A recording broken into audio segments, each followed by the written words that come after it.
ગઈકાલે સાંજે એક ભક્તિનગર પોલીસ સ્ટેશનમાં ઇમોરલ ટ્રાફિક પ્રિવેન્શન એક્ટ 345 તથા એટ્રોસિટી એક્ટ કલમ 3(1)R મુજબનો ગુનો ભક્તિનગર પોલીસ સ્ટેશનમાં ફરિયાદીએ એક બેને આપેલો છે. એ ફરિયાદ મુજબ એમના પતિ જેલમાં હતા અને એમના સામેવાળા છે હિરેન કિશોર રૂડકિયા અને એમની પત્ની રિદ્ધિબેન હિરેન રૂડકિયા અને એમનો ભાઈ છે હિરેનભાઈનો મયુરભાઈ કિશોરભાઈ રૂડકિયા, એમના વિરુદ્ધ ફરિયાદ આપેલી છે. અને ફરિયાદ હકીકત એવી છે કે એમને પૈસાની લાલચ આપીને દેહ વેપારના ધંધામાં સંડોવાયેલા અને પૈસા આપવાનું પ્રોમિસ કરીને પૈસા ન આપ્યા અને એમની સાથે આ રીતે ચીટિંગ કરેલ છે. એ બાબતની એમને આ દેહ વેપારની કલમ મુજબનો ગુનો દાખલ કર્યો છે અને હાલ તપાસ ચાલુ છે.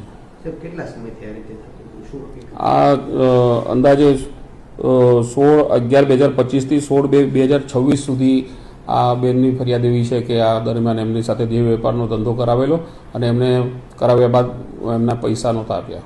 યુવતીઓને એકબીજાને ઓળખતા હતા સામાજિક રીતે, એટલે એ રીતે સંબંધિત થ્રુ ઓળખાણ થયેલી.